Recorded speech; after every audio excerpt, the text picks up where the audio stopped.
Nobody will hand anything on a platter to men like you and me. You still have a long way to go till your work is done. Yeah, I mean, first off the bat, I saw on Twitter that yesterday you just finished recording all of the lines for Henry, so like 127 hours all in. Yeah. So how long? Because I'm not familiar with the journey that you take. I know that the development probably started years ago, but how far into the process do you get involved and you start recording those lines and coming into the studio? Well, Warhorse can answer that question more accurately than I can. What I did from our perspective, the first chapter of our kind of involvement is the motion capture. Okay. So we finished, I think I'm right in saying, about 2 years ago, and that was on this occasion it was 2 big chunks of roughly about 6 or 7 weeks each. I think I'm right in saying, and those were separated by a period of maybe about 4 or 5 months. So once that was very much the kind of first brick in the wall from the acting perspective. From a developmental perspective, as you know, probably much better than I do, there's a huge amount of work and a huge amount of people heavily involved well before any of us actors kind of turn up. And you know, that was the same for the first game. It was even more so the case for this game because it's much bigger in size. So yeah, we're kind of relatively late to the party in that respect. But in terms of the voiceover, we started bits of that sort of towards the tail end of the motion capture. And then it kind of grew as the kind of motion capture faded into the background and eventually finished. The voiceover went in the other direction, and that's just grown and grown really over the last period of about 2 years. And obviously we've had those 127 sessions, which is kind of mad, but it's an insane skill to learn really, because it's not linear. So it's not like doing an audiobook or something where you kind of sit and do a linear narrative. It's willfully non-linear in that you start with a statement and then the player chooses any number of kind of little tributaries of the river that they can go down with that statement. And then you go quite far down one and you come back and so you're incredibly reliant on the director and the developer of each quest to kind of guide you and let you know, particularly for Henry, like where he is at any given point, because he can, particularly in this game, he can become so many different iterations of the man that is kind of at the core of it. So you can move him in so many different directions. And from a performance perspective, that means that you might at one point be playing one very particular type of Henry and then jumping to a really extremely different one, which would be the product of like hours of gameplay, obviously, for the player. But for performance reasons, you do that in a heartbeat. So that's quite a weird dance to do, that you're sort of bouncing between these versions of him. But it's also really fun because you don't get to do that in any other medium. You don't, in TV and film and theatre, generally, you choose a character and any actor can play that character in any number of ways. But ultimately, you kind of set on your version and then you perform that for however long you perform it. But that's not the case, obviously, with gaming. So that's something I was really new to me and which I really enjoyed. Actually, I was kind of surprised by that challenge. Do you get like the sessions where? Because I imagine you get sessions where you just turn up and all you've got to do in that session is like grunts of pain and like yells and screams and things. Is that something you have to do? I can imagine. Yeah, what they very generously did, the guys at Warhorse were really considerate about everything, but particularly about sort of vocal stamina. Because there were so many lines for Henry, because obviously he's anything that the player could ever say in any iteration of the game has to be recorded, obviously, which is why it's such a huge volume of material. So I had to do 8-hour sessions, so sort of 2 lots of 4 in a day, where most of the actors, for good reason, were doing 4-hour sessions because it's just more manageable vocally. But in terms of getting through it, we just realised that was the only way we were going to hit the targets and the deadlines, was to do 8-hour days. But obviously that's pretty vocally tiring. So what they did was they always made sure, they were really smart about it, given how many other kind of plates they were spinning, that we kind of started with the more vocally smooth stuff, and then if there was any really intense barking or anything like that was at the end of the day. And actually the last day we did about an hour of just absolute full-on screaming and yelling. Nice. You built up to it. just big release at the end. I've been pretty husky all weekend, as you can probably still hear, and that is obviously a bit of having done that. But it's fine, it doesn't matter at this point, because we've I mean, there may still be bits and pieces, but the vast majority of it is set. So okay, well that's super interesting, because I mean, I've spoken to voice actors before, but kind of not with the intricacies of how things are laid out like that. And you kind of touched upon a topic as well that I wanted to ask you about. So I think if I'm right in saying Kingdom Come has been really your first and only video game that you've worked on. I think there was maybe something over a decade ago. I think I remember seeing something on your IMDb, for example. But what influenced the switch from like screen acting to voice acting? How did you actually come across this role in the first place? It's not really such a conscious decision. In that it basically comes through the same channels as most of your acting work. Okay. So and more in a way that I think is really good and really exciting. The worlds are kind of blending, because I think historically they were very separate beasts, and you know, a lot of TV and film and theatre actors wouldn't necessarily move between gaming and vice versa. But it's happening more and more and more, and there are kind of, you know, some really brilliant big names kind of doing it. And so it just, in terms of how it came to me, it just came through my agent, as most other jobs would. I did a self-tape audition in a way that you would for most TV auditions, so they can kind of see how you move and how, you know, how you look. Obviously, because on this occasion they knew they wanted to do facial capture, so they wanted to see what Henry would potentially look like. Yeah. And also, obviously, how you sound. So that was it, really. It was very much the same way that I would audition for any other job. And then I went out to Prague, God, like 2016, I think this was, to meet everybody and do essentially a kind of final audition. And that was it. And then they offered me the job, and I was really happy to be offered the job. But in terms of the initial commitment, it was a relatively short commitment. So I don't think anybody at that point, certainly not me, thought that we would be having this conversation 8 years later about a second game that is so anticipated, and that, you know, I think is absolutely brilliant. Obviously, I'm biased, but I've seen a lot of the work that the guys have done at Warhorse, and it is completely mind-blowing. And, you know, it's not just a kind of next level from the last game. It's like 50 levels up from there, I think. In everything.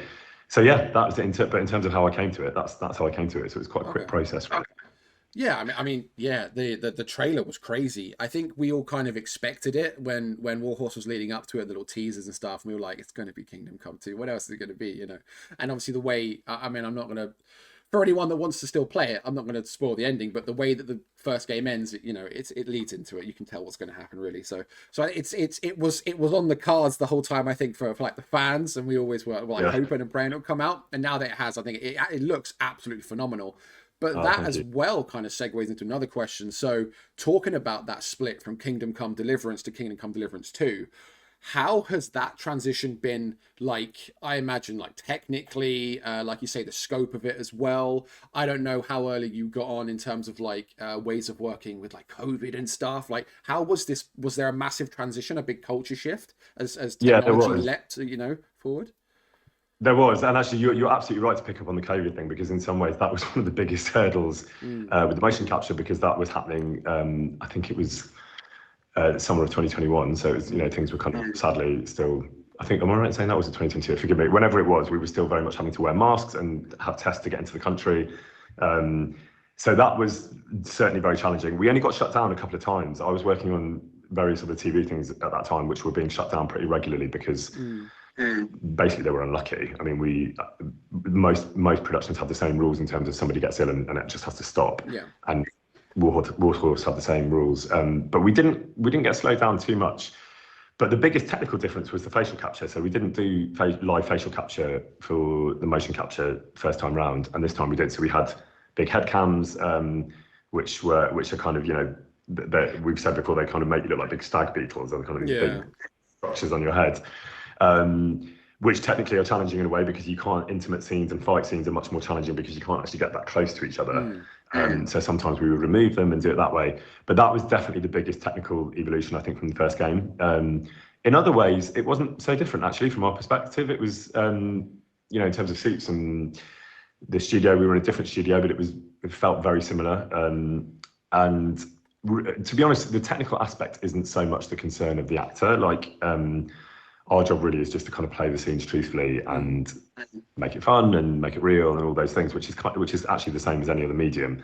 The technical side of it, the guys at Warhorse could speak much more eloquently about than I could. It's not something, thankfully for us, it's not something that it's our concern to worry about too much.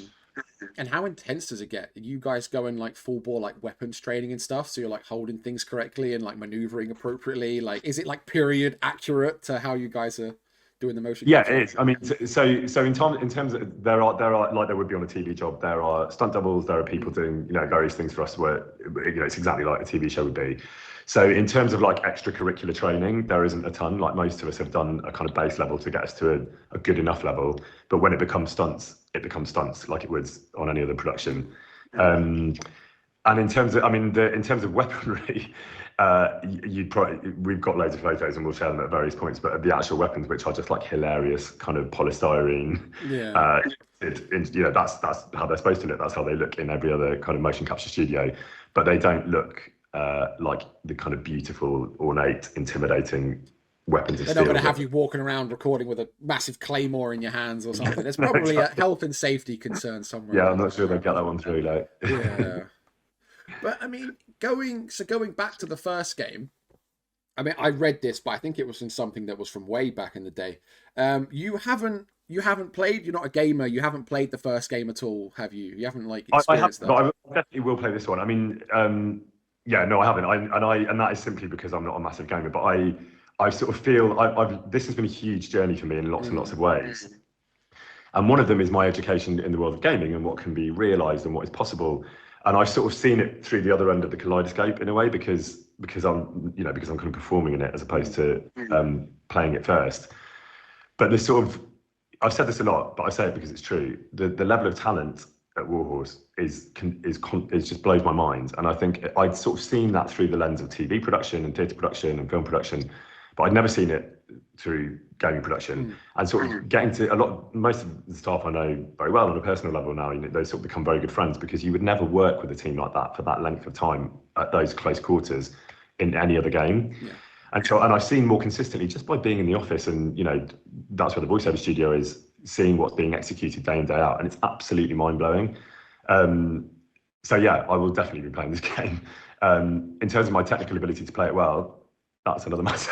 Yeah, I'm not the most skillful player in the world, but it doesn't really matter.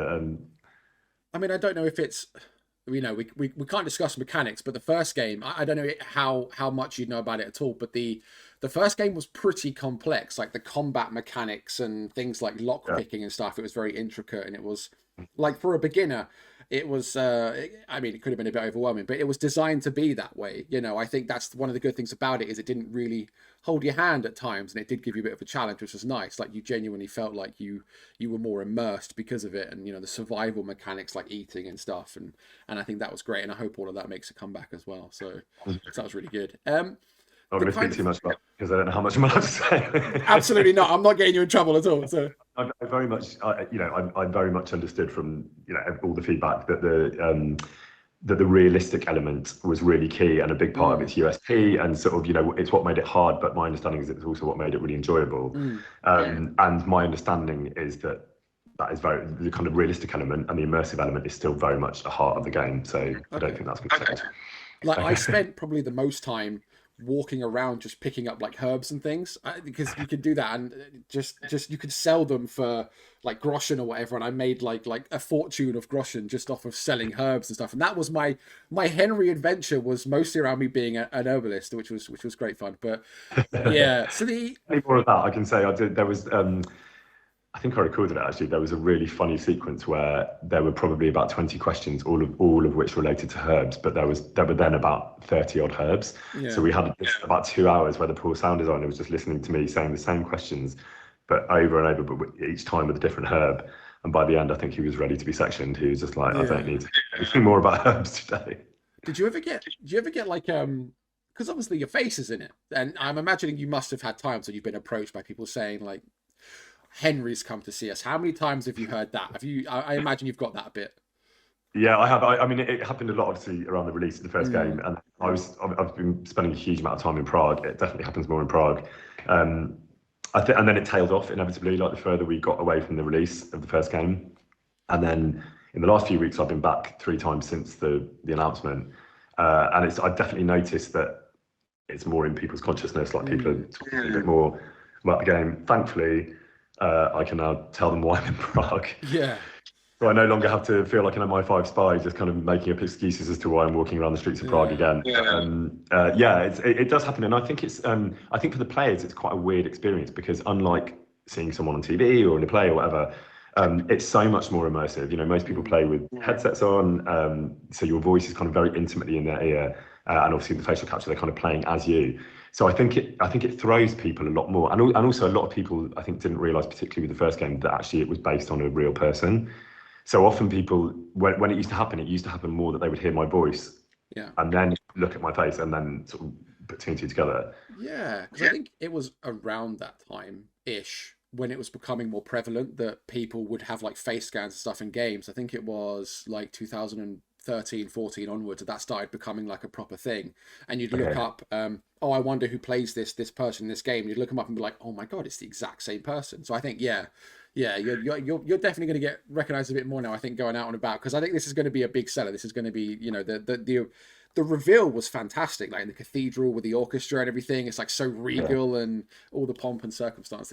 Well, that was all I have to say. I mean, that was my understanding of it as somebody who doesn't work in PR and marketing, but it was a relatively unorthodox way of doing it, I think, and it turns out a hugely successful one. And I think that is massive props to the guys at the PR team at Warhorse, which is not a massive team. You know, it's a couple of geniuses basically, and the guys at PlayOn who all kind of came together and concocted this plan, which I think if it hadn't worked, it would have been very easy for people to go, oh, of course it wasn't going to work. But now that it's worked massively successfully, it seems, you know, they are the ones who deserve the plaudits for that, because now it seems like a great idea and a very easy and obvious one. But I think that wasn't the case. You're better placed than me to know that. But it was a kind of risky strategy, I suppose, in a way. And it was so beautifully executed. I mean, what the team put together in that video. And I think also having a lot of the devs involved in talking about the game, and because it's such it's always been such a kind of project of passion, and it was started by Kickstarter with a really small team, as you probably know, and then it's just grown and grown. But that kind of personal element is something that in my experience hasn't changed in all that time.